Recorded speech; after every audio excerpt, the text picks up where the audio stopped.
What is up, ladies and gentlemen? It is your friendly neighborhood BJJ podcast, Rafa Esparza, coming to you with another great installment of The Bullpen, a joint venture between Inside BJJ and the Grappling Hour. And I got to tell you, yeah, we back. Guess what? You couldn't stay away from us for too long. Your buddy, Rafa Esparza, ready to hit it off with his good friend, Tim Freeman. But let's set the table here very quickly. Tim was on vacation.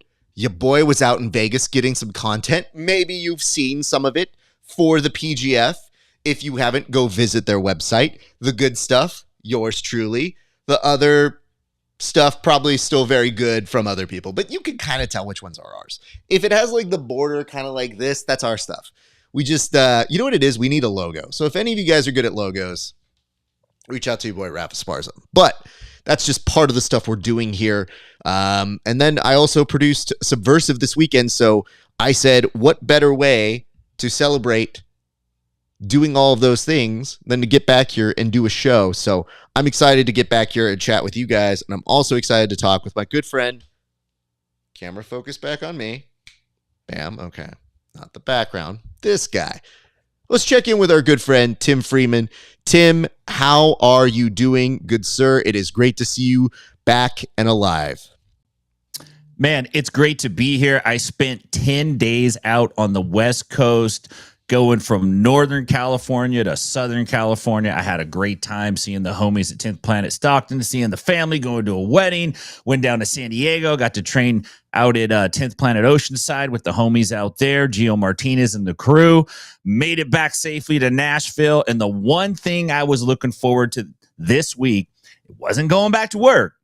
It was sitting down with you on Friday afternoon, talking about all the cool, crazy developments that have happened in the last 10 days in jiu-jitsu. Major stuff. And by the way, great work on those interviews. I was rolling through those last night while I was looking at possible board topics for today, and they're good stuff, man.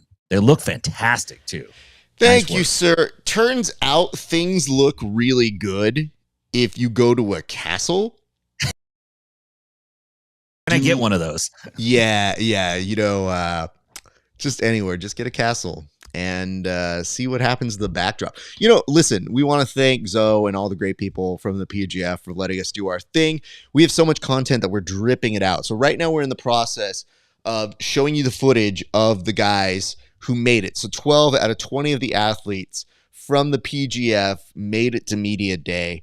And you're going to find some weird stuff, but also some very interesting and entertaining stuff. You get to know them a little bit better. You can find the bulk of that over on the Bullpen pages, my page at the Grappling Hour. And pretty soon there's going to be some individual interviews that go up so that you get to know them a little bit better. Because word on the street is people are like, I don't know this guy. And some of the athletes looked over and go, I don't know that guy. And I go, isn't that the point of the show? Like, isn't the point of the show to get to know these people better? I think the real issue we're facing in this climate is people are mad that they don't know every grappler in the world. And if you introduce new people to them that they don't know, it's like, I don't know that clown. It's like, well, clearly they must be doing something well for us to say they're going to be on this show. And if you really pay attention to some of their work, not just the qualifiers, but some of these people that we requested to be on the show, pretty good at grappling. So think of this as a wonderful jump-off opportunity in an age where jiu-jitsu, as we are seeing, is rapidly growing. Yeah, definitely. If you look at the guys that are really putting in big numbers right now, most of those guys 5 years ago were relatively not known. They were just young upstarts, up-and-comer guys. So just because you don't know somebody in jiu-jitsu doesn't really mean anything because the sport's growing super fast. And the other nice thing is that you still will get to see a scope of their work.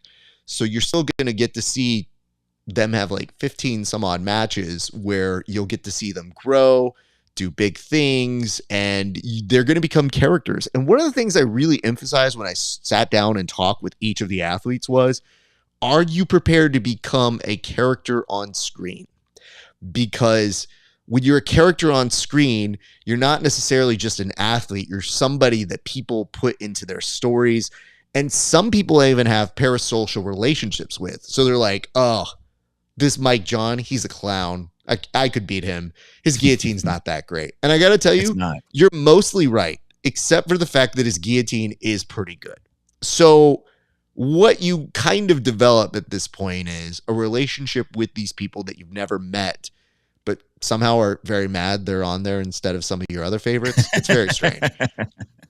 Nonetheless, I think this is a perfect opportunity to get to know some new grapplers, give them the elevated response that they deserve in a sport that continues to grow. So, hey, come along for the ride, because I think you guys have seen this enough times where the PGF has incredibly insane moments happening. So that's my selling point to you guys out here. And there's already a couple personalities, if you watch those videos, that really start to break out, and you haven't even seen them all yet. So be prepared, because we've got somebody who, one person had Keith Krikorian at 17 energy. And I won't say who, but I think if you watch them, you might figure out who it is. Yeah. You think you'd have that one, Tim? Yeah, I spotted it. Pick me. Take me home. There's a little bit of me looking at that kid being like, I've met you before, young man. Yeah. Don't leave me in the shelter. You know what it is? It's that I feel like the spirit of Keith is just something that happens every so often, where it just leaves out of his body, goes to the next host. Mm-hmm. And then they're just like, Mr. Esparza. And I go, oh, I've heard that before. Yeah, just what happens to Keith? That's the question. I mean, Keith now is a star, and we're going to get to what he is up to next. But why don't we go ahead and advance now to the board itself, because, Tim, we have things to talk about in our 2-week hiatus. The first of which is a very interesting thing, which is that, yes, Who's Number 128 is going down here in California at Costa Mesa. And from top to bottom, there are some very interesting matches. And we're excited to see them make a return back to California out of their usual Texas digs. Tim, what can you tell us about tonight's Who's Number 1 and what we should be looking out for? Well, it's a banger of an event. And I got to say, Who's Number 1 has done a pretty good job of putting on very entertaining cards. This is a big deal because this is going to be Mika's big match after his big contract, and he's going up against Jonatas Gracie. And Jonatas has been really putting heat on. He's got great pressure. And the question is, like, can Jonatas dethrone Mika? Who knows? We know he's coming for it. You know he's going to be prepared, but Mika's a very, very difficult puzzle to solve. So that's going to be a great fight. Beyond that, there's some really compelling matchups on the card, specifically Shanji Hibero versus Kit Dale.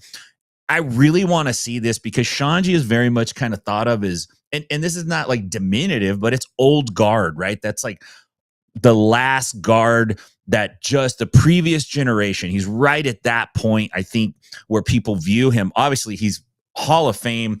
Amazing. We just saw him have a fantastic outing against Richie Martinez just a few weeks back. Kit Dale hasn't been super active in a while. I think this might be his comeback match. He might have had one previously, but I think this might be his comeback. And he's very much not traditional. He's very much like, I don't drill, mate. I do nothing. I shave my head. I get fat. I get buff. I get fat. I grow a beard. I shave it off. I come back. I go away. So I'm intrigued. I want to see it. Paige Yvette and Kwani Ramos, powerhouse matchup. We just got to hang out last week in San Diego with Paige and Sloan. Great people, man. And she's ready. She's been putting work in. So I'm really interested in seeing how this shakes up. What I'd like to see out of Who's Number 1 is a little more of like an understanding of what happens on this card. Like, how is it going to affect the next? Like, where is all this at? It just seems like they have compelling matchups, but I want to see a little bit of thread of continuity through it. But great stuff tonight, 7:00 Central. Don't miss it. I might too. No, we're watching it. We're watching Paige. My wife told me we're watching Paige. Big shout out to Keith as well. But I did want to say very quickly, coming back to your idea about Kit Dale. Kit just did commentary with me over at Subversiv. So it was me and Kendall and Kit. I believe Kendall will be on the call tonight as well. But that was really, really fun to see. And Bobby has a great note here, which was, there was some confusion on what exactly he did, but Kit had some great performances at CJI trials over in Australia. And I should say this. if you've never had the opportunity to roll with Kit Dale, he's still incredibly sharp. So this is a fun match. He had a match for us at Subversiv, his first big match back. He had it against Blake Builder a couple months ago, back in March. And he still looked good. There's a polish to what it is he does. And whether or not you believe his drilling versus not drilling works, it works for him, because even taking that long of a layoff, it works. Now, just to make sure we don't pick a side here, it works for Kit. I don't know that it works for every other human being. I think what ends up happening is sometimes my boy Kit will go, hey, this is the only way to do it because I know, because I did it. And I go, okay. I did it too, Kit, and I got worse. So I don't know that drilling versus not drilling is 100% some game, but I'm very happy it worked for you. Nonetheless, he was a delight to do commentary with. So big shout out to my co-commentator for Subversiv last week. I hope you do well, sir. I'll be looking out. All right, let's go to this. We're going to go to our next topic here, advancing the board just a little bit. This name, UFC BJJ. I have some thoughts, but I'd first like to point out what good is happening from this. So I put time on the clock, and I'd love to hear, Tim, for you to give us an overall summary of what exactly we have to look forward to starting next Monday for all things UFC and Brazilian Jiu-Jitsu. Well, yes, I'll do my best. Thank you. A very big swerve out of the UFC, in my opinion. I know there were rumors, and I know there's some rumblings, and I know there was some like chatter and talk, and there's going to be, we were calling it tug and kind of joking, and we weren't really sure. It's like, what's going to happen? And then Mikey pulled out of his match against Gio because suddenly everything became like immediate. We must do this week or we'll never be able to do it, right? So it was a little bit unclear, mysterious, and then the big announcement comes out, and it's a pivot. In my opinion, it's a pivot. Fight Pass Invitational. When's the next one going to be? Will there be a next one? That's a question that nobody's talking about. That, like, what happened to Fight Pass Invitational, actually? Where's that going? But this is UFC BJJ Road to the Title. The UFC's putting their weight behind this. This is not like a side project on Fight Pass. This is a project that has attention all the way to the top in the UFC. And you can see the UFC machine is starting to parrot that message out about BJJ. That's great for us. But this is going to be a road to the title. It's going to be two teams, lightweight and a welterweight team. It's going to run much like you're used to seeing on The Ultimate Fighter. If you watch that show, there'll be weekly matchups. I believe this one's going to come out like every day, so we might see it every day. But more or less, they're going to whittle down the competitors until there's a couple guys left. They'll have a big championship fight. I think that's on June 25th, I think. And then that'll be it. Mikey Musumeci is kind of the key star of this. The guy that they brought in, I'm looking for his name. And I don't mean this as a knock. No. That proves the point. How dare you? Yes. Listen, I know. All due respect to this man.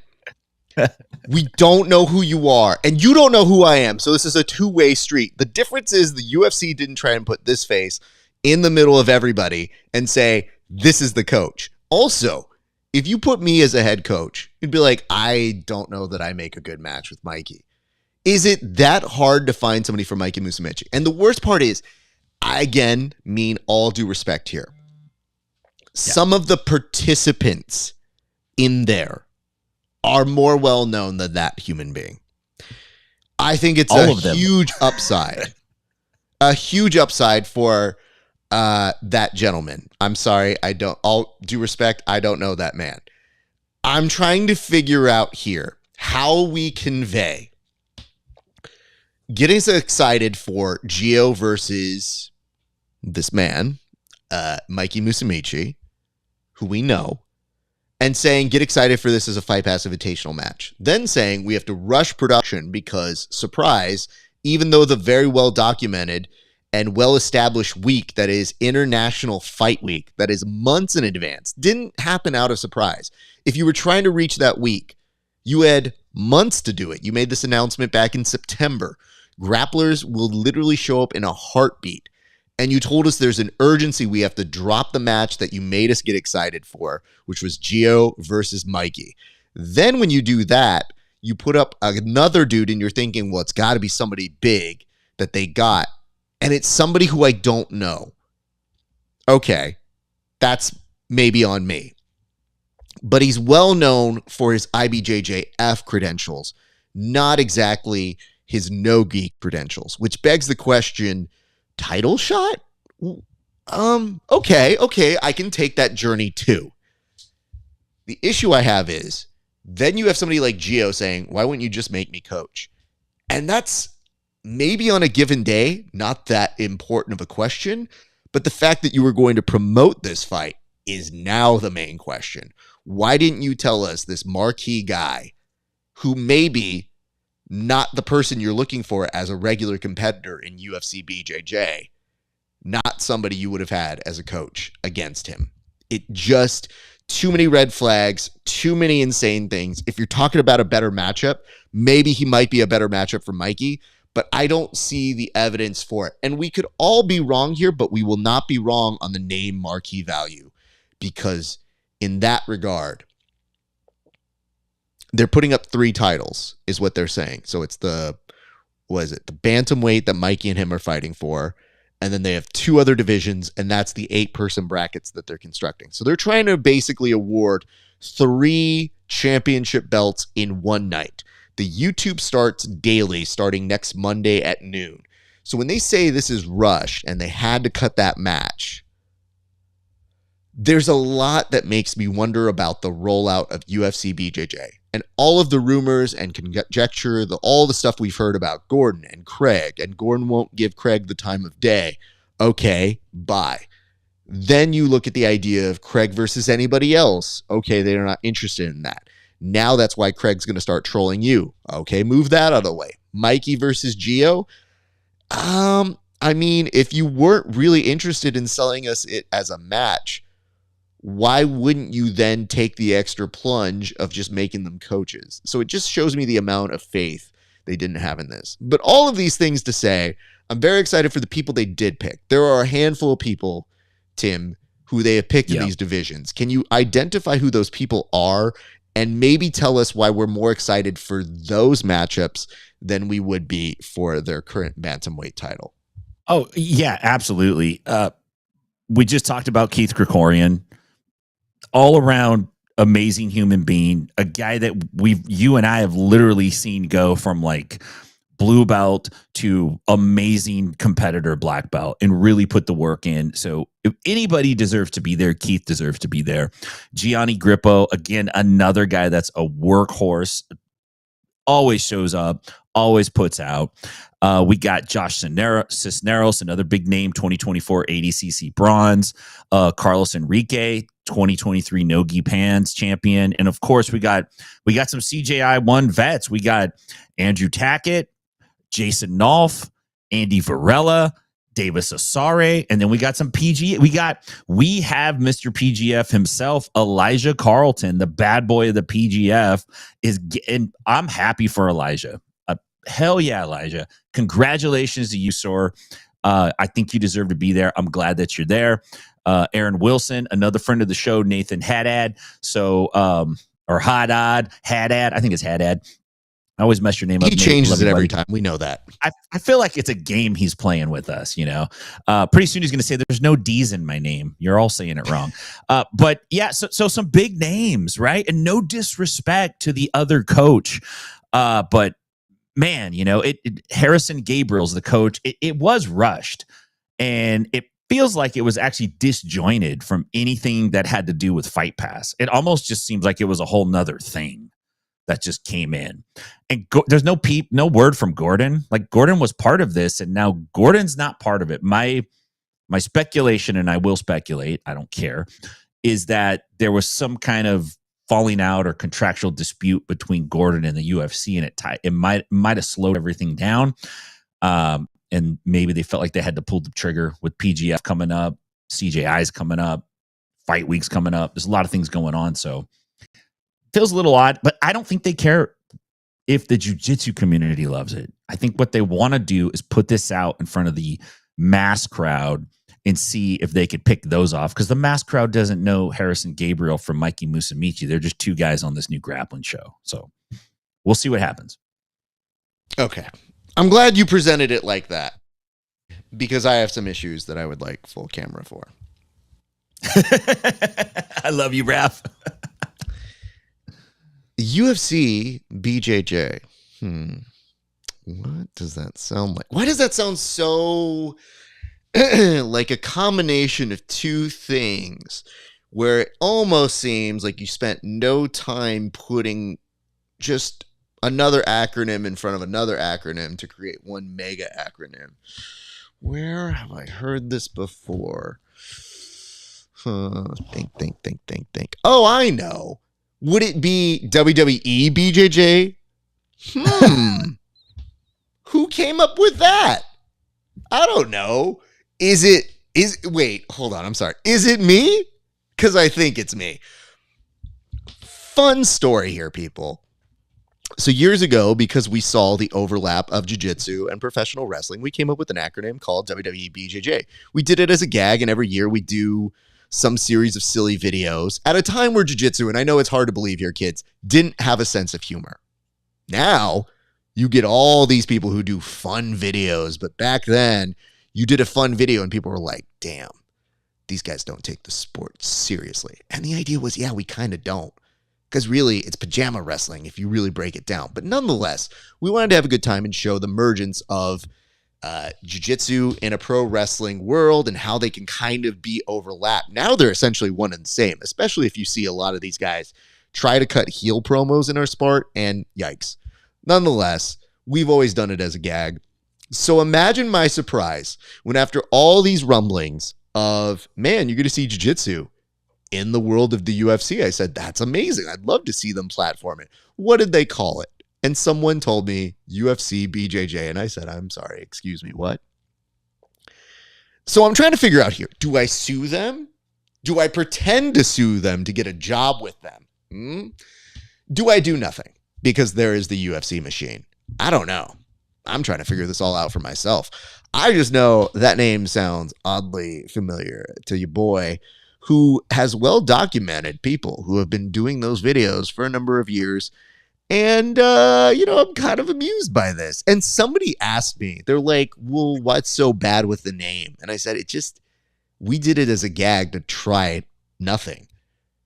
And we came up with something that we thought was silly and easy for people to remember. They just didn't try. And someone, as we were walking in between food joints, said, what would you have called it? And I said, Ultimate Jiu-Jitsu.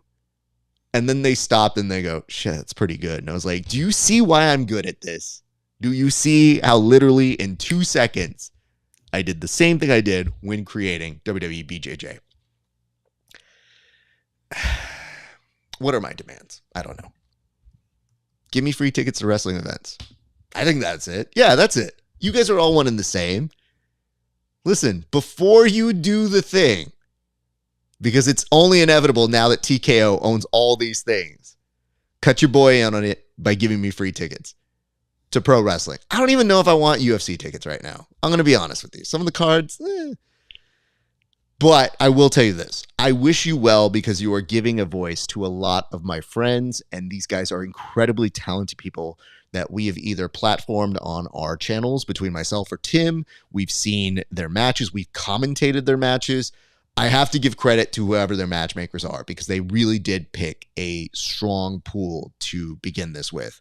So while I don't want to get those people in trouble, and I don't think I can, I just want to say, I think this is a big achievement for your boy. So, you're welcome, world. I give in to you can never accuse me of not loving jiu-jitsu enough. Just saying. Anyway, Tim, your thoughts. I think you hit the nail right on the head. As you and I both know, I have, at least, I can't speak for you, but I learned all the important things I needed to learn in life from pro wrestling. And life imitates pro wrestling. So anything that you can do that's associated with pro wrestling, if it doesn't exist in real life yet, it will. Just give it time. We're seeing it again. Can I tell you my favorite thing that people like to say, especially when they find out I'm a huge wrestling fan? They go, "Oh, I used to watch wrestling." No, you don't. You watch it every day. Look at the political news. It's wrestling. Yeah. Look at jiu-jitsu. It is wrestling. At its core, everything you do when your boss is mean to you, oh, he's being a heel. Oh, okay. Did you do something like charity work? Oh, what a baby face. All of the vernacular and the actual things that you know, even knowing the word swerve, means that you know what pro wrestling is. When you do a job for somebody else, it's like, man, you really took one for the team. You did a job. If you know any of this terminology, you never left it. You just ignored it. It's there. Stop being blind to it and stop judging people for watching it, because now it's actually cool to watch it. When I was a kid, I didn't know all the people were watching it. And then collectively, when the Attitude Era hit, then it was, oh, I've been watching this for years. And I was like, motherfuckers, none of you were talking about this shit. Now it's cool to say you like it. It was safe to come out of the wrestling closet, right? It's like, I like wrestling too, guys. That's why every time I see people being like, oh, these storylines now, and I was like, you have no idea the pain some of us have been through who never left. And even when I paid money to go to Money in the Bank, which was my reward to myself, shout out Brady, who was on the Subversiv card, won his match. We went the next day, and I was still like, oh, that's kind of lame, but this is a really good show. And then at the very end of the evening, Nick Khan, the president of, or I'm sorry, the CEO of WWE, I was in his section. Clearly not close to him. Many rows back, but still very good seats. Also, I think I got the Grappling Hour merch on there. And let me tell you how I got it on there. Sideways story this for a split second. I was looking, I saw them set up the cameras. I realized I would get on camera. But Tim, they did something really bad that made me feel kind of self-conscious for like a half second. I was looking to get my shirt on that said Grappling Hour because I'm like, branding, okay, write it off on my taxes, no big deal. And then I saw them set up the cameras, and I didn't know why, but it was a wonderful family that did a whole bunch of charity and like helped people in some very bad situations. And it's like family hugging each other that they did great things. And in the background, you just see me branding out the shirt. And I have to tell you, there might be like a slight pain in my eye because I realized why they were on camera. So you see me kind of doing this like, oh, fuck. Still go find it. Man, if you're going to mark out, it's okay to mark out for the bullpen. Understood. Having said that, at the very end, Nick Khan, CEO of the company, walks out with his kids, security breaking up everybody, not letting him through to him. And R-Truth, who had just been fired by the company, which apparently not a work, actually was fired, was rehired by the company due to the fan outcry. The person who got the deal done, allegedly, was Nick Khan, if you believe any of this.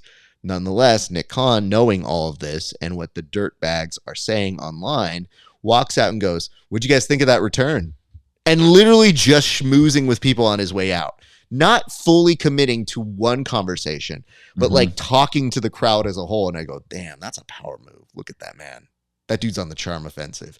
And it made me say, I have to respect it a little bit because when I see it, it shows me that everything is part of the show.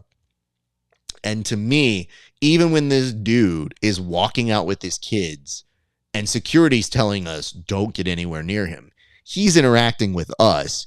So you can't mean to tell me when your boss, your CEO walks out, they're not having that same conversation with you. Wrestling is everywhere. Everything is wrestling. So don't tell me like, oh, I'm above it. I used to watch it. Fuck yourself. Look at the world. It's happening right in front of you. End of story, period. Okay. Breath. Let's move on to the next topic. We'll get to a third topic here. I promise you now.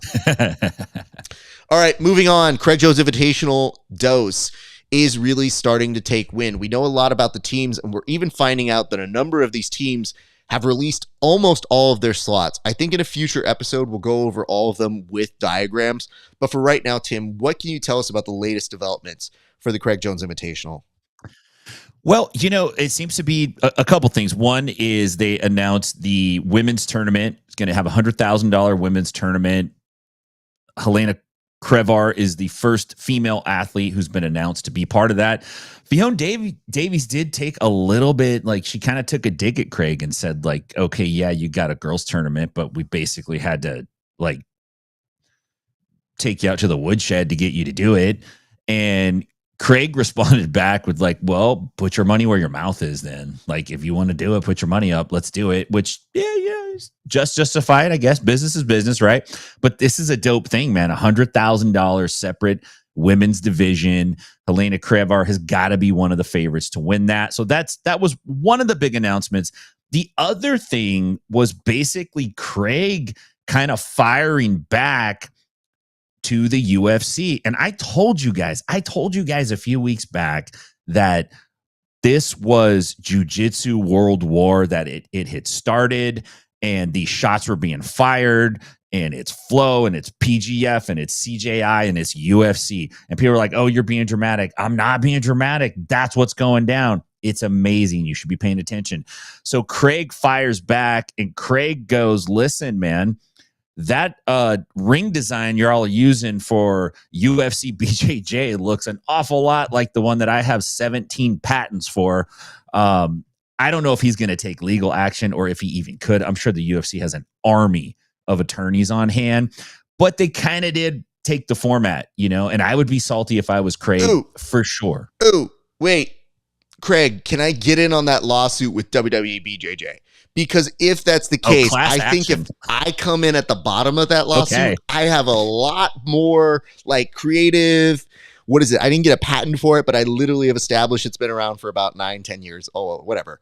But I feel like I can be of service in that I want money. Yeah, I think so.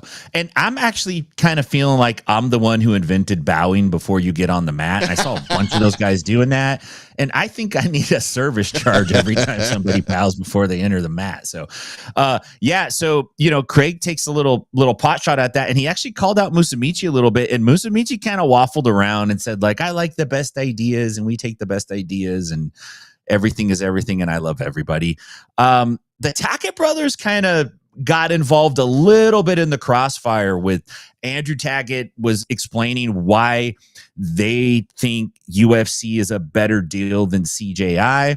And Craig kind of just exposed the UFC's pay structure for these events and laid it out there and said, it's better for you. It's not better for jiu-jitsu in general. So it's pretty interesting that Craig is definitely paying attention to these things that are happening, and the timing of UFC BJJ is probably closely related to all of this. So definite wild stuff. I'm more interested in this right now, to be honest, than I am in like, who are the teams on CJI 2? I know they're going to be great teams, but the shakeout of all this is going to set the industry up for the next decade. So the one thing I want to bring up for this particular case, initially, CJI was brought upon because it was identifying itself as an alternative to ADCC. At the very beginning of this promotion cycle, it was, we're just going to establish ourselves. And then the UFC got involved. And now that whole, we're not going to establish who we are versus somebody else, whether out of necessity or by design, is essentially saying like, well, now we're not them. And then even to the point where Craig's like, oh, I'm cool with Mo now. I'm cool with Seth now. We're all good. Having said that, look on the other side for the UFC. I don't love these contracts. UFC fighters need to read their contracts. By extension, grapplers under UFC BJJ need to read their contracts. So it's a very interesting set of rhetoric happening here. What I can tell you about these kids, the Tacketts, Fion, it just goes to show you how quickly you can go from hero to villain status either way, because they were the people that Craig was championing. And I don't feel he harbors any real bad feelings about them. I feel like some of this crosstalk is purely for the sake of roasting these people.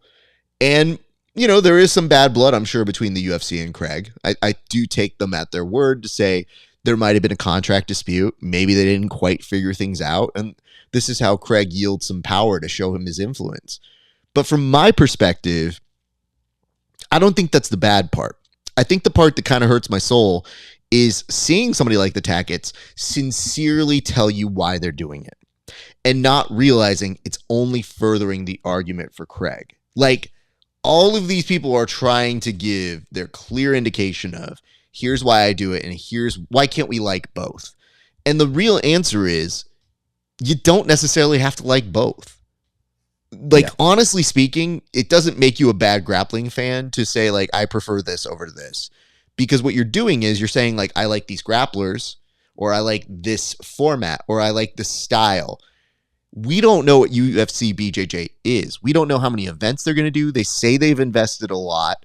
They rushed production on this. So it wonders if it's going to be anything other than an afterthought once you get back to UFC 32. Like, UFC 332, at that point, are we still a thing?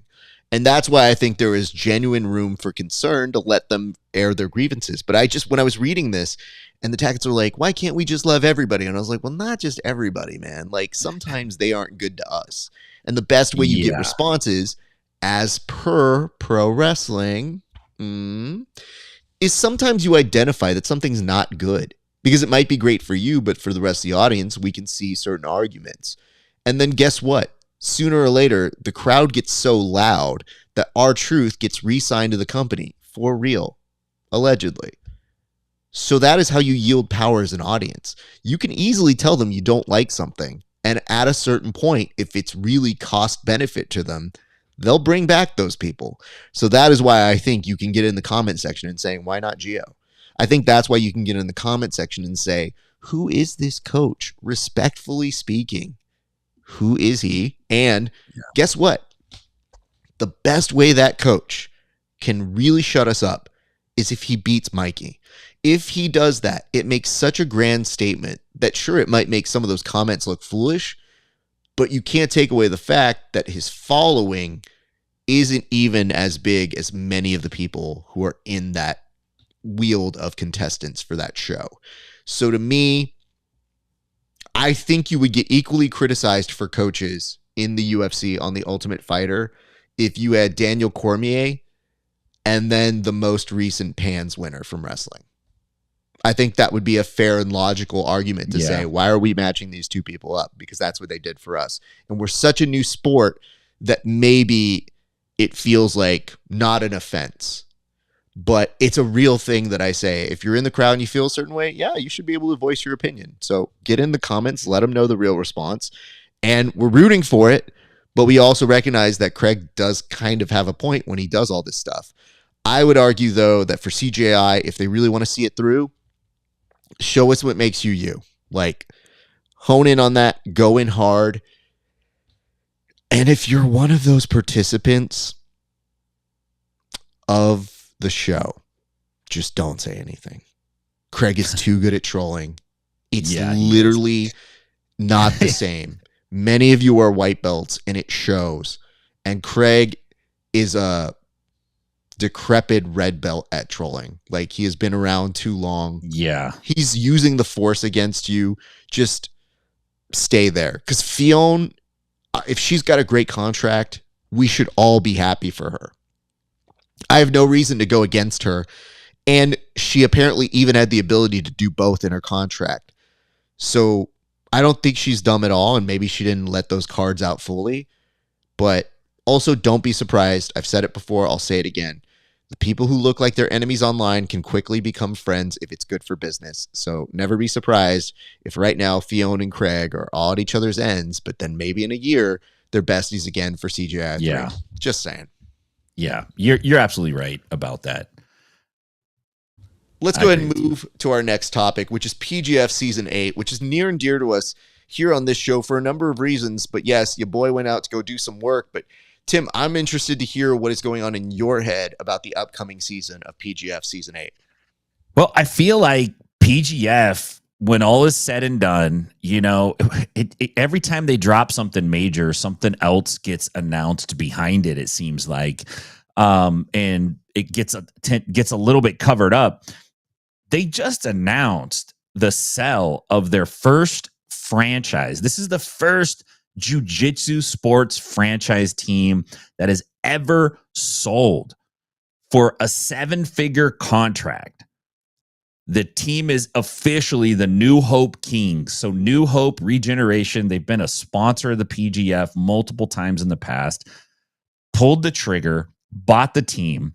We're going to see more of this come. And as people start to pay attention to that, the eyeballs in the crowd is going to start to generate around that. And I don't think that means it's exclusive. Like nobody's going to watch CJI. Nobody's going to, it's not that at all. It's just that the PGF is really doing something that's completely different than the rest of the promotions. It's just kind of hard to identify it at this point, but you're starting to see it divert a little bit in what it is, in its identity of what it actually is from the rest of the crowd. So I'm really stoked for BMAC and that crew for pulling that off. It's a huge deal. We got the draft coming up. It's 2 weeks. It's right around the corner. And then season 8, the first week is going to kick off. So a lot of buzz about that. I'm super stoked for these guys. I can't wait to get out there, get back in that environment again and kind of be around the buzz.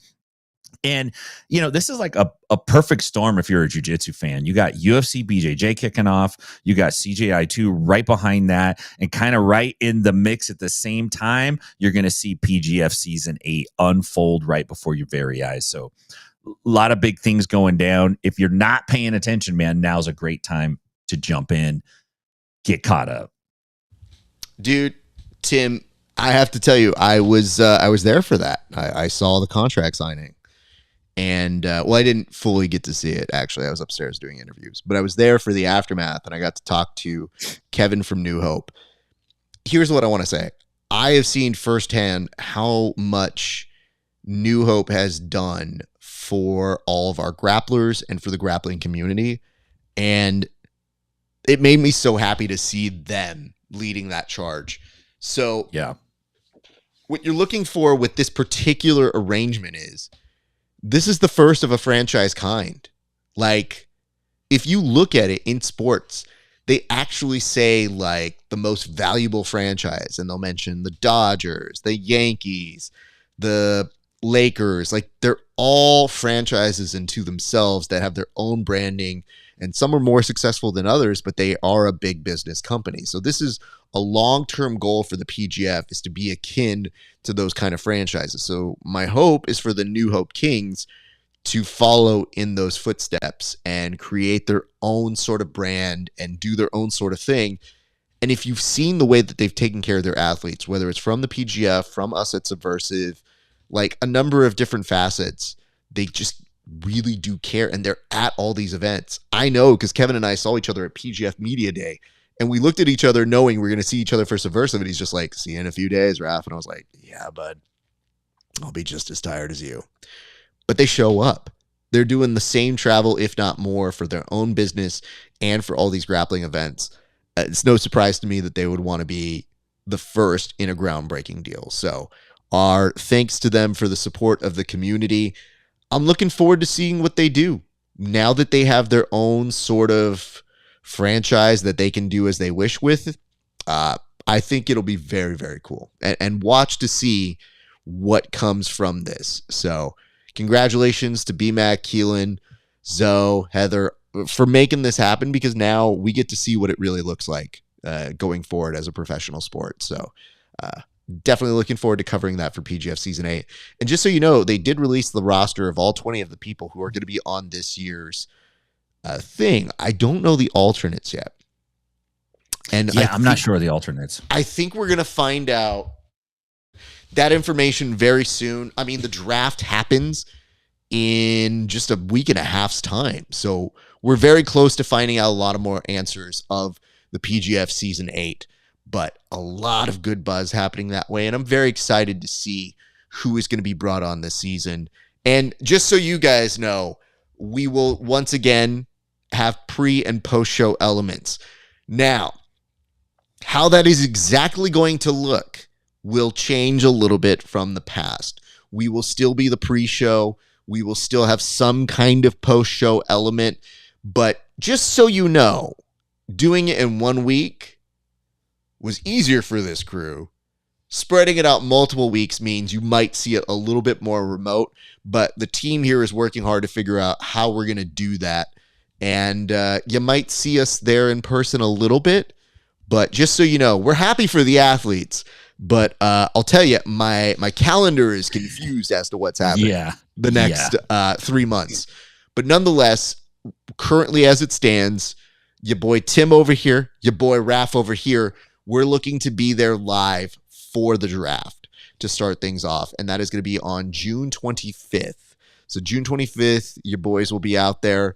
And wouldn't you know it, Tim, a little bit later that day, it looks like there's going to be a UFC, not just one, not just two, but a set of 3 champions crowned that day out in Vegas as well. So it's going to be a very busy time here in the jiu-jitsu world. And that's why I'm glad we have shows like this, that we can give some additional shine to make that work. So we'll press forward. More to come here.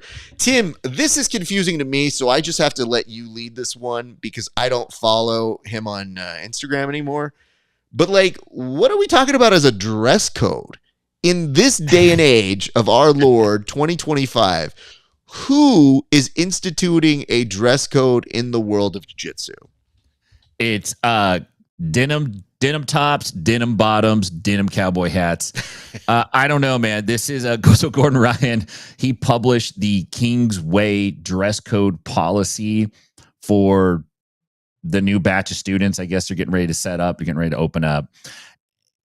And here's what they do. They define it. They're like, hey, look, we want to maintain. This is Gordon speaking now. I want to maintain a clean, professional uniform look because when you look at me, that's what you think. And then here's the rules. I actually don't think these are that big of a deal. Pro athletes can wear anything they want during pro sessions. Recreational students have to adhere to the uniform policy. Here's the policy. No gi attire. Men must wear shorts over compression shorts or spats. I don't have a problem with that. That's one of my gym rules. We're not a spats only gym. Take that somewhere else, man. So I'm with you on that. Logos and accent colors are allowed. Okay. So, that's reasonable. Rash guards and shorts. Now, this is where people are flipping out. They must be 80% black or 80% white. So, okay. Still not too culty in my opinion. Gi attire, white gi only. Black belts or higher may wear a white or black gi. Rash card required under the gi. So you can't wear t-shirts, baggy clothes, pocket zippers. Majid's not going to be training there. No gorilla hands. You don't have to wear their brand. You just got to have their colors. Look, this is part of branding. Art of Jiu-Jitsu does it. Gracie Baja does it for sure, right? Many gyms do this, though. They just want you to look a certain way. I don't do it out in Nashville. I don't really care. As long as you don't just come in spats only, it's not a big deal to me. But some gyms do because that's part of their business model and it's part of their branding effort. And this is a new gym. It's a huge opportunity. It's a huge lever for Gordon Ryan to pull on to make money in the future. So he's going to try to start this out of the gate, which is the right way to do it. Because if you let it out of the bag and you let everyone buck wild and then you try to rein it in and make everyone dress the same, hey, that shit's never going to happen. The internet has gone bananas, though. They're like really upset at Gordon over it. People feel like their rights have been infringed on. They're literally ready to get out in the streets and start tipping over cars and fighting with ice over it. Like it's a real big deal that they have to adhere to a dress code policy at Kingsway. Look, it's Kingsway or the highway, baby. That's Gordon Ryan. If you're going to train with the best in the world, you're going to have to wear what he wants to wear. Just like if you're going to go work at Mickey D's, you got to put your little shirt on and your little slacks on and go work at Mickey D's, man. This is part of the game. I don't know how many of these are unreasonable, but just coming from him, they feel wrong. So yeah, I know they do. They do. Honestly, that's the problem is I'm like, okay, I guess I could agree to the shorts and spats. I think that should be fairly understandable. T-shirts. Okay. Like over the years, like I'm in an MMA gym, so half the time I'm like, if I just wear a tank top, I don't even care. Like at this point, y'all are gonna train or you're gonna fight MMA. Like, get over it. This is just what happens. Pockets, yeah, nobody should like that. Why is it that just the way he presents it makes you feel at odds with it? Because I think in principle, I'm okay with it. it's the de facto dictator stuff of only certain colored gis that I think, Yeah. who cares? Like, what about a blue gi? A nice blue gi is a very classy. And especially a navy blue gi, a gray gi, a black gi. You can't wear those things.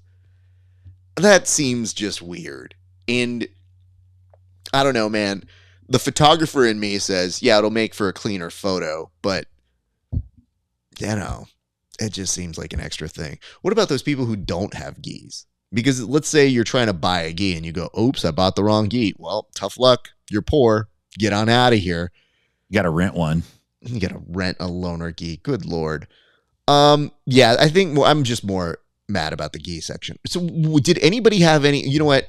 Let's hold that. Maybe they've got something in the gallery section we can come back to. Yeah. I was just curious if anybody had any good points in terms of their argument for it. I just know I'm never training there, really. So I don't have to worry about any of this shit. But yeah, I guess my heart feels for all the rest of these people who might go or visit and go, oh, I only brought a black gi, and they go, sorry. Yeah, it's kind, you know, there's a an unspoken hospitality that still exists in the jiu-jitsu world where you can roll into some gym you've never been to, and if you give the vibe that you're cool and you've been training for a minute, they usually don't really care what you're wearing. You know what I mean? Like I've let guys borrow gear because they didn't have gear. You need a rashi? Go ahead. You can borrow one of mine. I don't care, man. Just throw it in the blue bag when you're done. Don't take it home. I don't care. Right? There's like a little bit of a hospitality, but now it's kind of like, nah, dude, you don't have your gear? Oh, that's okay. $60, I'll rent it to you. Otherwise, you could go home, go back to your room tonight. Like, Tim, I figured it out. Took me a second here. The real issue is Gordon Ryan doesn't want to interact with Gordon Ryan fans, and I don't blame him. So really, it's a good way of cutting them out because they're the ones that are going to show up with the wrong colored gis, the wrong colored anything. They don't read well, so they probably are going to have issues once they get there. It's just a good way of saying, like, hey, I love it when you like my stuff, but I don't want to interact with you. I think you're onto it, and it's a great filter for poor people because really only the broke dudes are upset because they're like, I'm not gonna get new gear. Like, geez, I gotta get new shit. The people with like thriving jobs and they're gainfully employed, they're like, no problem, I'll get a new set. I'll get it right now. I've been looking to get something new. He's just weeding them all out. Like, don't come to Kingsway if you're broke. It could also be what they used to put in writers when they would say Van Halen only wants green M&Ms, and it's their way of saying like, oh, they read it, they paid attention, but they didn't give a shit if you put it in there. Yeah, I just think it's a good way to have little interaction with the poors and the people you don't want to hang out with, which is really just his base. Smart. Okay. Right. Not against it. Nonetheless, we move on to our next topic here, which is that of a roll call. So in this particular case, it looked like there were some things that happened over the weekend that we basically were signing off here, Tim. So it's been a minute since we've been on. What exactly are we doing a roll call for, and what is it that we want to see from that? And, you know, I want to take a moment, and while I'm giving mine, you can think about yours, the good, the bad, and the fab. Like, what happened? Let's give some shout outs. A lot of things happen in the jiu-jitsu world, but they don't warrant a major topic on the board and things go unnoticed. But sometimes some cool stuff happens, and something really cool happened. And even though it's in the IBJJF, and I know we're the Hatfields and they're the McCoys, you still got to recognize game. Mia Funegra made history as the youngest BJJ world champion at the 2025 IBJJF Worlds. 18-year-old standout from Art of Jiu-Jitsu takes home the gold. That's not an easy task. Congratulations to Mia. Nice work. I think that's amazing. Equally amazing, the other jiu-jitsu promotion that, for whatever reason, we talk about not as much as we probably should, but has been around longer than all of them, is EBI. And I'm dumbfounded as the rest of the promotions push towards Las Vegas. Eddie and his crew is pushing deeper into Mexico, announcing the next EBI in Monterrey, Mexico on July 27th, and they're pulling it off. It's going to be EBI 24. Hats off to those guys. Those guys have figured out how to go to gigantic metropolitan cities in other countries to put these shows on, probably for a lot less money than what they would if they had to do it in the States. And at the same time, they're discovering a lot of really talented grapplers from south of the border. Some of these guys are really fantastic, and they're getting an opportunity to shine. And it's kind of, you can bring in the known names, but it really gives them a vehicle to find some untapped talent and create these new stars. So kudos to them. And then lastly, this is Bad and Fab, and I think it's kind of funny. Great, tremendous friend of the show. And I know, Raph, this is somebody that you have had many interactions with. The one and only, the biggest heel of all heels, AJ Agazarm, is salty at Mikey Musumeci for not getting selected to be the opposition coach. Apparently, it was in the works. AJ published private text messages between him and Mikey, and the last of them is AJ. It's really funny, actually, because AJ's like, is everything okay? Is everything good? And Mikey's like, oh, yeah, we're good. We're going to get this all set up. And then it's like some time has passed. AJ's like, hey, man, just checking in. And Mikey's like, oh, yeah, we're going in a different direction. And AJ's just like, twerp. That's it. So that's my roll call for the week. I would have rather seen AJ on that show, to be quite honest with you. It would have been entertaining. Well, we avoided a near calamity on that one. God, this is just, listen, dude. It would have been great, Raph. No, it would have been better. It would have been great. It would have literally been every cliche of the Ultimate Fighter. Like, AJ has those seasons in his library. He would have just been trying to replicate what he's seen before. So literally, I wouldn't be surprised if he would say, just let me bang, bro. I don't know. This is why when Craig points out it is an age-old format that might have been aged out. Maybe, but AJ is 100% the pick that would make sense in a 2005 production of The Ultimate Grappler Tug, which, by the way, so sad they didn't go with that. What do we say about these things? Because AJ has the notoriety for it.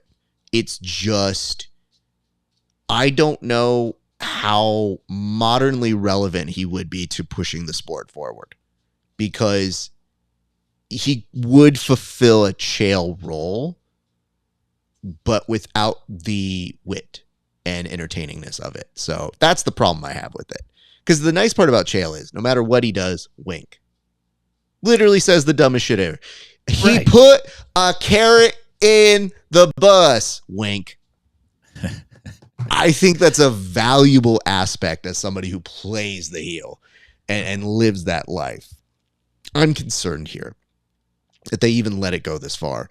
Unfortunately, AJ found the first rule of casting, which is, sorry, man, we went a different direction. And the fact that Mikey's making that call may signify the power that Mikey has, which is normally done by the rest of the crew or executives. So perhaps we have our answer as to why Mr. New Guy Coach, I don't know that man's name, all due respect to him, was handpicked potentially by Mikey, which may be explaining the detriment.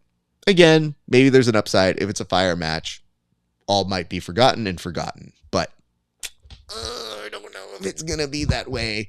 If Mikey runs through this dude and beats him very soundly, Tim, do you know how awkward it's going to be like, yep, everything you thought about this dude, you didn't know who he was, and I killed him and his leg is dead, and also champion now.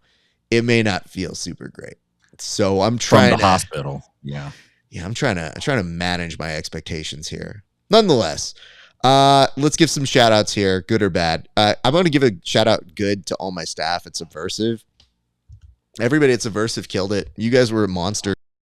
We do so much with so little, and I had guys for the lighting crew and our video crew, the video wall crew, and I said, I want to make it feel more like you're walking out in professional wrestling. And they don't have to become caricatures, but they can recognize that they have something that other organizations can't give, which is this beautiful LED wall and some spotlight kind of feel. And I was so proud of them for doing that.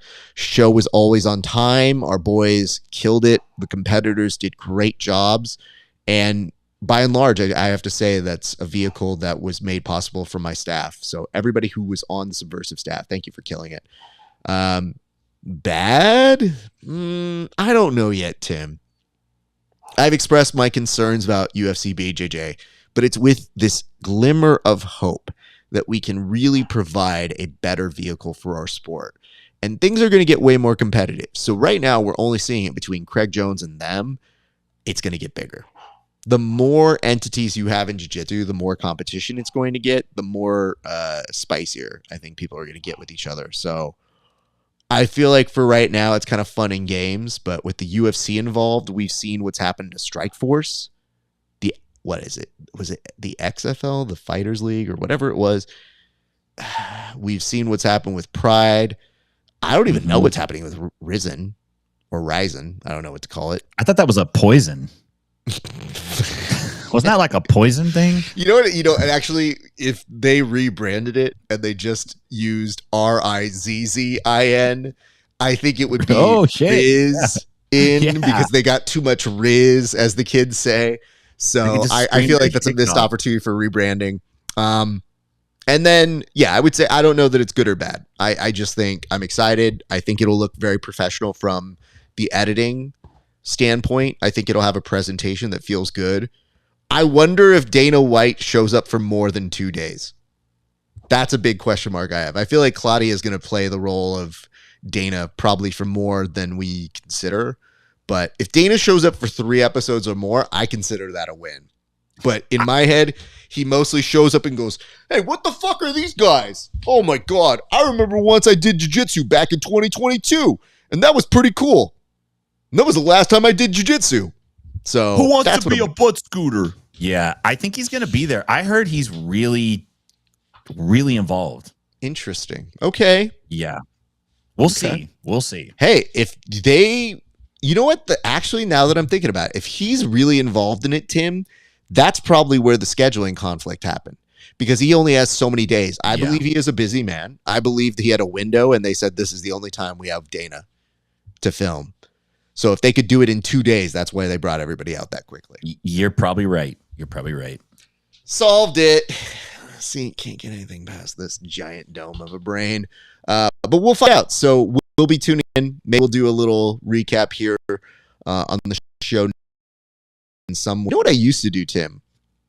And I haven't busted this out in a minute.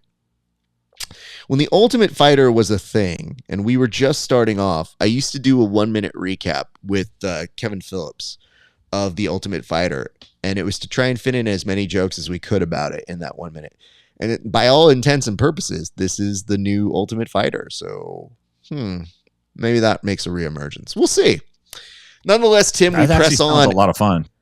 Yes.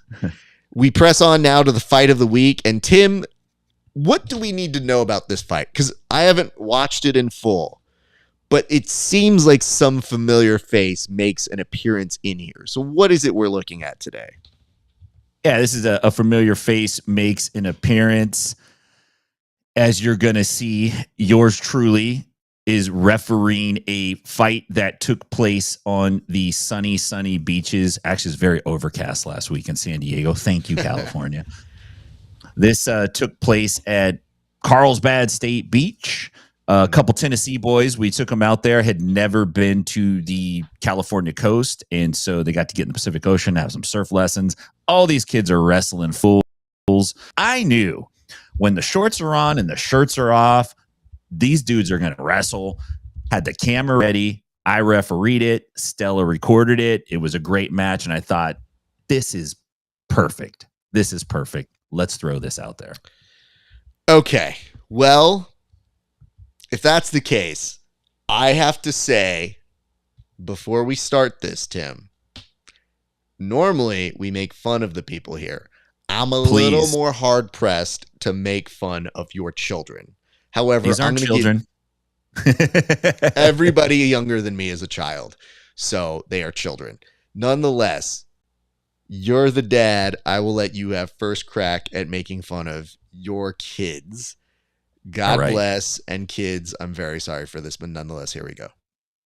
All right, we got the Huz in the white shorts, Caleb in the flower shorts, and the Huz is in on a single. And, you know, neither of these guys did their hair. It looks like they got stuck in a 70s movie. They woke up and walked out, and they're here. This is like the rejected Bo and Luke Dukes because they weren't tall enough. The Huz is on the back here. You can see Caleb's trying to lock the hands, and the Huz gets the back trip. And Cowboy referee in the back just kind of puts his head down and goes, "We're done. We're done with this." So not an exciting fight, but pretty fun to watch, though. And I thought it was a little bit heartwarming. No. It's very nice. You definitely brought your home videos as our fight of the week. Good job. Yeah, I did for sure. So both these kids are wrestling. Yes, sir. Okay. I mean, better wrestlers than I am, so we'll start with that. I do have some qualifying questions here as I put this fight back on. Kids, I'm very sorry. Your dad did this. Roast them. Yeah, that's my point. Away. That's what I have to do. I'm apologizing for what I'm going to say right now. So listen, kids, Uncle Raph loves you. Your dad put me up to this. Here we go. Hey, these aren't my kids. These are my friend. These are my kids' friends. So, these are your kids' friends? Yeah. Oh, so these are just two randos. They aren't your kids. No way. These aren't my kid. My kid wrestles better than this. Well, first of all, Tim, why are you bringing other people's kids onto this? If it's your kids, I have some leeway. Now it's just some randos. These guys are 18 years old, man. They're old enough, dude. They're out of high school. They're good dudes. You couldn't even bring me your son, who is good at wrestling. This thing he was busy surfing, man. So then instead, you said, "Hey, look at this bullshit." Okay. Wait, so do both of these kids? Both of them wrestle. They're both very good. They've all gone to state. They're not bad wrestlers at all. Great, because we have no evidence of it here. Let's go to the footage. First things first. We're already starting in on a single, so I want to bring some attention to you in the background. Who died and made you ref? Because you look like an undercover ICE agent, and I'm 100% putting that on my Instagram, telling people to stay away from you. So now you got these wonderful kids who were probably just napping. There's a chair there that's empty. So it tells me that you, as the old dude, go, "Hey, you kids get up here and you wrestle now." And these poor kids are like, "I don't want to, mister. I barely know you, Mr. Freeman." And he's like, "I want you guys to wrestle right now to find out who's bigger and who's better at this." Meanwhile, you can maybe see in the very background, there's a lifeguard inside of that tower who just peers his head in the direction of you morons and is like, "What the fuck are you guys doing on my beach?" Okay, we continue on with the footage. All right, he's in on a single. He's trying to figure out what to do with this. He could run the pipe here. He goes down. Now, literally in the slowest of ways, drags him down. This is the type of takedown that I do when I am old. It's not even that you get a takedown. It's that you ask the guy kindly to please fall. It's just like, "Hey, man, I don't want to do this anymore. Can you just please fall on your hip?" He gets to his hip. He starts trying to break away. But this grip is good. And now he's going to go ahead and start pushing down on the hands here, not getting much into it. I mean, if he pushes his hip a little bit more off to the side with the grip, not necessarily able to break it, he can't really turn. And this is where I feel the match is essentially just kind of over with. And yes, a ceremonial little trip there. Here's what's great about it, Tim. These kids are wrestling for your entertainment, and you still look bored. I mean, you got to produce, dude. So who directed this? Who was filming this? My wife was Stella. Okay. So we were both in on it, man. Come on. Of course you were both in on it. I know Stella's down to clown and is good-natured fun. But you are the one sanctioning this. So what happened after that was finished? Did they continue wrestling? Did you instigate it? Or were they wrestling and you said, no, put it on tape so I can put it on my show? Oh, no, I got a few more minutes of footage. That was just like one part of the match. There was a little lull, and then they locked back up again. But, you know, I didn't want to eat up the whole time. That's gratuitous. I just wanted to just a quick, like, hey, fight. What am I supposed to do with this? I don't even know what happens. It's literally just, you know what it is? It's not even a drill. These kids didn't even go for more than 30 seconds. They're like, well, that's it. Did we get to a pin, or did something significant happen, Tim? Actually, this was the most significant. They stalemated each other the rest of the time. Oh, there was a running double. The Huz got the double leg too. The Huz got over on Caleb. And why is this kid named the Huz? What does that mean? It's the nickname I gave him. Wait, I knew it was you. I 100% said that's some old people dad bullshit name that you give, because no kid is like, I'm the Huz, and then walks around and shakes hand. Listen, no, that 100% was a right call by yours truly. Tim Freeman, why is the kid called the Huz? His name is Hudson. He's a very sweet kid. His nickname is Huddy. I mean, he's a great kid. He's the kind of kid, you see these kids and you're like, there's hope. It's not all lost. But I'm like, dude, we're in the car driving, and I'm like, bruh, you're too good. Like, you're too goody two-shoe. I know you can't do it as Hudson, and your nickname's Huddy. You can't do it as Huddy. We're going to create an alter ego for you where you can really let it out and be the man you want to be, man. You could smoke, you could drink. And so I said, hey, listen, that's the Huz. When you show up as the Huz, all bets are off. The girlfriend gets scared. Mom and dad go back in their rooms. Kid brother doesn't say shit to you. The Huz, he is like a Fonz. He's like the Fonz, but he's basically criminal. That's the Huz.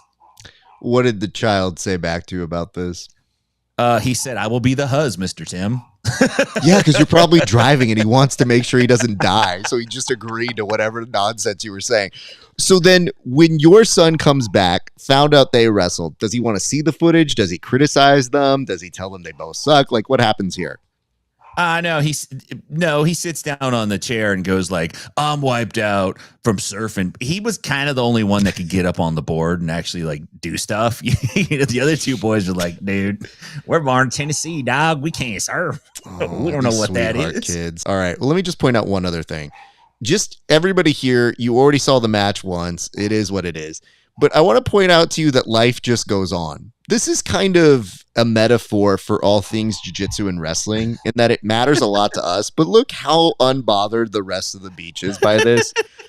And over here, I'm going to zoom. I don't know if I can zoom in on her, but I want to point out this woman has not turned a page in her book, but is just zoned in on whatever it is she's reading. Homegirl over here is too busy literally being bored to turn around and look at the action behind her. So if we ever talk about making the sport bigger, whether it's wrestling or jiu-jitsu, that's really what we're up against. All right. Man, we did a great job of making something out of nothing there. Nice work. It's essentially what we do, Tim. It's what we get the big bucks here for. Why don't we now go to some gallery comments? You found a few that were pertaining to one particular issue that we had here this week. So if you wouldn't mind setting it up, I'll drop them in here up top, Tim. Yeah, these are pertaining to the dress code Instagram post for Kingsway Jiu-Jitsu that Gordon Ryan popped off there. And boy, he stirred up a lot. Oh, this comment. Okay. Tim, I felt like that was maybe uttered once or twice, right? Oh, yeah. 16 times. But you got to put it out there. I guess the weirder part is toe hold has rash guards. I mean, what would stop you from showing up with a toe hold rash guard? If it follows the basic parameters, what are you going to do? I mean, that money's as good as anyone else's money. Depends on if the money shows up. Nonetheless, we move on. Here we go. The question is, or the post is, there is a lot of blue gi hate out there. Thank you. Many places, white or black, only for seminars and such. I have no idea why the blue it's excluded. This policy is fine as stated. No one should have a problem with it. You wrote that. You wrote that. When you start talking about blue geese, I was like, I can't believe he's saying this right now. Because it's a different color. What the fuck, bro? What? Listen, does it bleed on the mats? Does it create a huge problem? No, it's just an aesthetic choice. And when people make aesthetic choices, yeah, sure, unless you're the Mendez brothers, I don't really give a fuck. And I got news for you guys. If you go there, you subscribe to it. So that's all Gordon's trying to make you do. It doesn't mean that I, a person on the outside, can't have feelings about that's dumb. And I'm not going to ruin things by showing up in a black or navy blue, God help me, gi, where it's just like, how dare you? You read the policy. You know what we do here. Yeah. Cool. What happens if get this. What if somebody from the military shows up in one of their military gis? A camo gi? Oh, well. Yikes. Just saying, Gordon. I $50. thought you liked the troops. I guess we just proved you didn't. Nonetheless, it's the most logical thing Ryan has said in a while. You know why I like this comment, Tim? I like this comment because this person has waited and probably not weighed in on any stupid thing Gordon has talked about, but finally felt the opportunity to say this one time, I'm right there with you, bud. Literally has let anything he's had to say that has been incredibly stupid, and don't get me wrong, like a machine for dumb takes, has it. Nonetheless, he wanted to let him know, like, I applaud you, Mr. Ryan. That one was good. However, I'm putting you back on mute, and I will not see any of your posts for the next 6 months, which probably a very smart way to live life. We did get this. Tim, how good is your Spanish? It's okay. It's a little blurry, though. Let me see if I can see it on the other side. Hold on. Mm-hmm. My Spanish is okay. I'll take a crack at it. What are they saying here, Tim? Is this is this the one from Brazukanov? Mm-hmm.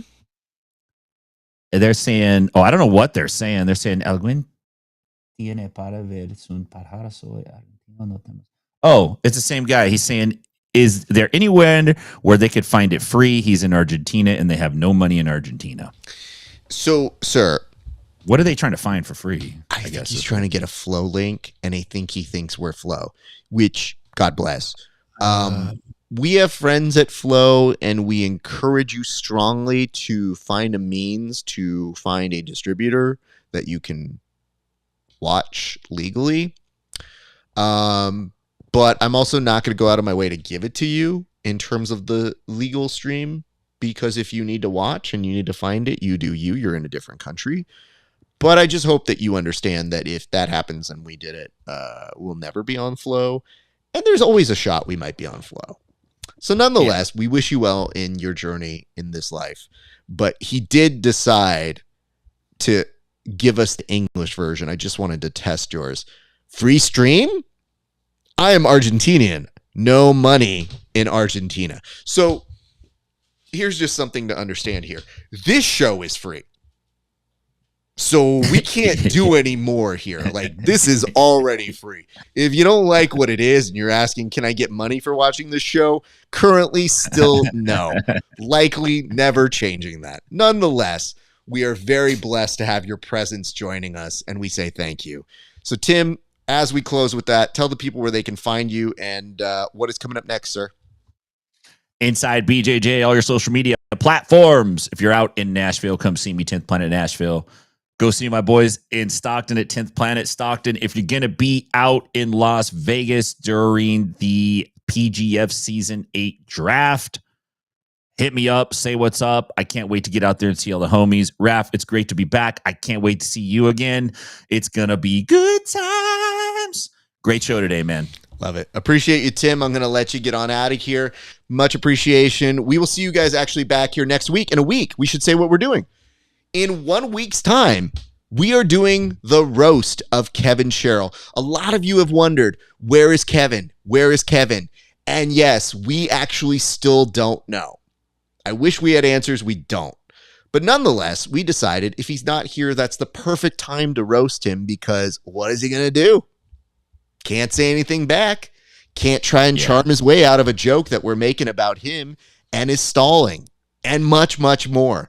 And we've already lined hair. up a few guests who are more than willing to be on the dais. So we're excited about that. You'll want to tune back in this time next week with us here at the Bullpen, where we will be making fun of our friend. And Tim, is there anything that you think the people should know about before we do the roast of Kevin Sherrill?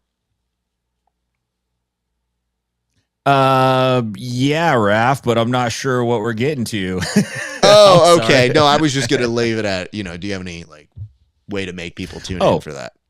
Yeah, I mean, you should tune in because Kevin Sherrill's a rat, and I'm gonna finally tell you. I've been roasting Kevin Sherrill, okay, since PGF Court. He showed his true colors. All right, I told you, this guy, he leaves the toilet seat up. I told you that. You did. We know this.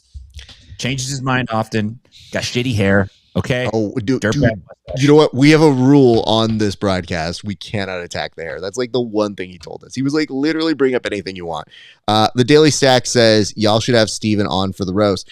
Steven will be actually one of the members of the dais. So we will have more information on that. But take a look at our channels next week for more information. But for right now, I'll say thank you very much, Tim Freeman. I will see you next week. Make sure to get your tux ready because we have some roasting to do, sir. Let's go. All right, guys, thank you so much for watching this week's installment of The Bullpen. We hope you enjoyed our presentation here. If you did, please give us a like, a comment, a subscribe, wherever you're watching this, whether it is on Inside BJJ, if it's on the Grappling Hour, my channel, anywhere you're looking at it. We appreciate that. And it says, he's never shown up for the match with Steven.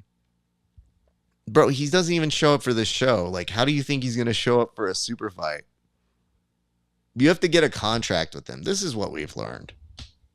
Nonetheless, very, very much excited to have you guys joining us for that. So again, the roast of Kevin Sherrill will take place here on another episode of The Bullpen. We're excited to do it. And you know what? I have to say this. I think it's the first of its kind. I don't think I've seen anybody else do a roast in the world of jiu-jitsu. And it doesn't surprise me that we will be the first because, much like WWE BJJ, trendsetters. You're welcome, America. Nonetheless, if you guys like the show, like, comment, and subscribe. Be sure to find me at the Grappling Hour. We have so many interviews coming up. So many. We've already had them pre-programmed. If you missed any this week, Elijah Day, a.k.a. Elijah Bratton. And you also have Ed Murrow, Ed Medina, my apologies. I just watched a certain thing, so I said Ed Murrow. But Ed Medina, who is on Sparstar, and both those kids, standouts on that program. Very much enjoyed having them join us for some great shenanigans. So nonetheless, you guys, thank you so much for watching. We got some more PGF content happening on all of the Grappling Hour channels, so be sure to watch those. And in the meantime, you're going to see your boy here, Rafa Esparza, doing tons more interviews and whatnot. And again, thank you to our friends over at Subversiv. We had a blast last week, and we hope you like the show. Speaking of which, that's going to do it for us here at the Bullpen. Ladies and gents, it has been a truly, truly great day for grappling. Be sure to find out next week what happens on the roast. But for right now, I just want to say thank you so much for watching. It has been a fantastic day for grappling. We will see you back on the mats.